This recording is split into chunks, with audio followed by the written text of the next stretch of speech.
आज दोपहर को एयर इंडिया की फ्लाइट संख्या AI 171 दुर्घटनाग्रस्त हुई और कई पैसेंजर इसके अंदर हताहत होने की संभावनाएं हैं। इस घटना से पूरा देश क्षुब्ध है और पूरा देश एक साथ पूर्ण संवेदनाओं के साथ जो दुर्भाग्यपूर्ण हादसे में पैसेंजर हताहत हुए हैं, इनके परिजनों के साथ खड़ा है। सबसे पहले मैं भारत सरकार, गुजरात सरकार, भारत सरकार के प्रधानमंत्री जी और गुजरात सरकार की ओर से भी जो लोग हताहत हुए हैं, इनके परिजनों के प्रति गहरी संवेदना व्यक्त करता हूं। 10 ही मिनटों में हादसे के भारत सरकार के पास सूचना पहुंची। तुरंत ही मैंने मुख्यमंत्री जी, यहाँ के गृह मंत्री, होम डिपार्टमेंट के control room, civil aviation department, civil aviation मंत्री, सभी से संपर्क किया।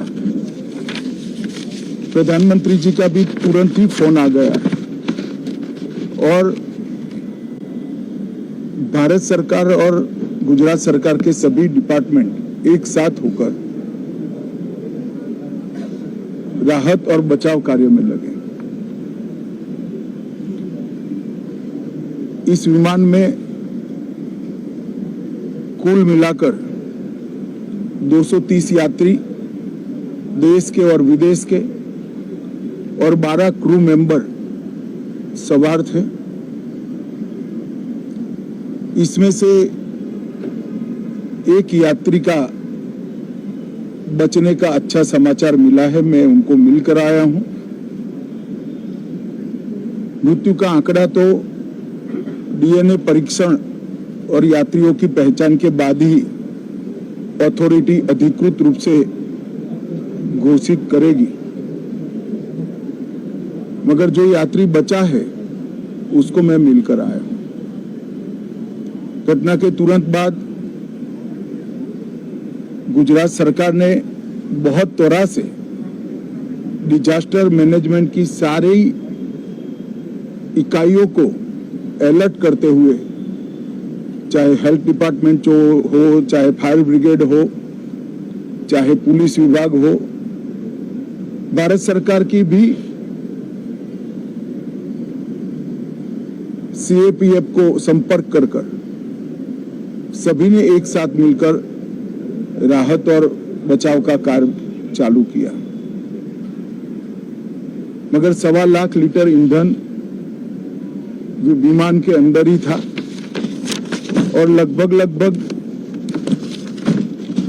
गर्मी, तापमान इतना ऊंचा हो गया कि किसी को बचाने की मौका ही नहीं मिला।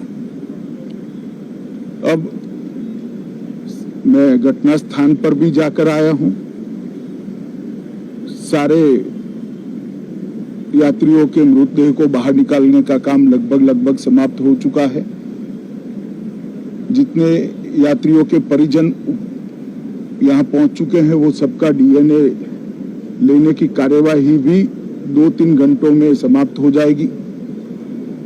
विदेश में जिनके परिजन हैं, उनको सूचना देने की कार्यवाही समाप्त हो चुकी है और जैसे ही पहुंचते हैं उनके भी DNA सैंपल लिए जाएंगे और मृतदेहों की पहचान के लिए जितने मृतदेह मिले हैं, इनके भी DNA सैंपल लेने की कार्यवाही समाप्त हो चुकी है। गुजरात में ही लगभग 1000 के आसपास DNA टेस्ट करने पड़ेंगे। ये सभी टेस्ट करने की क्षमता गुजरात में विकसित है तो डीएनए टेस्टिंग के लिए कहीं गुजरात के बाहर जाने की जरूरत नहीं पड़ेगी।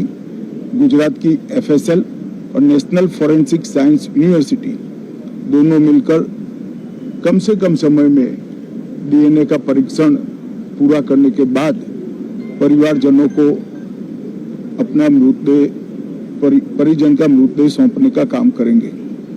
उनके रहने की सुविधा, उनकी सांत्वना की सुविधा, जिनको मेडिकल प्रॉब्लम ट्रॉमा के कारण हुए इनकी मेडिकल की सुविधा, ये सारी व्यवस्था बहुत सुचारू रूप से हो चुकी है।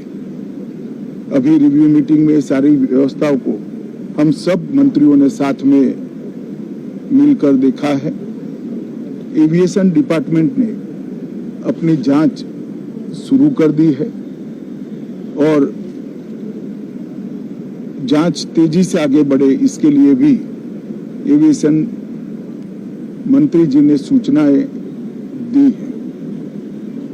मैं फिर से एक बार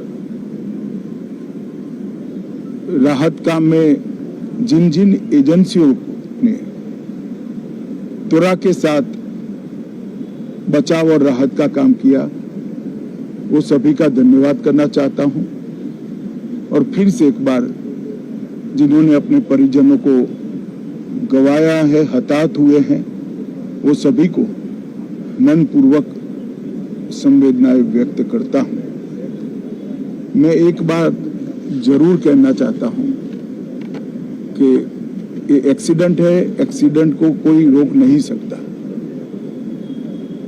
परंतु 365 दिन 24 घंटा इस तरह की घटना के लिए प्रशासन का जो अलर्टनेस है उसकी कसौटी उसी वक्त होती है जब ऐसी घटनाएं होती है। और आज गुजरात के डिजास्टर मैनेजमेंट की तैयारियों का एक प्रकार से दुर्भाग्यपूर्ण तरीके से मगर कसौटी हुआ और बहुत त्वरा के साथ यहाँ पर काम किया गया, वो पूरे देश के मीडिया के सामने और परिजनों के सामने भी आया है। अंत में मैं फिर से एक बार सम्माननीय प्रधानमंत्री नरेंद्र मोदी जी की ओर से, भारत सरकार और गुजरात सरकार की ओर से सभी हताहत लोगों के परिजनों के प्रति गहरी संवेदना व्यक्त करता हूं। धन्यवाद।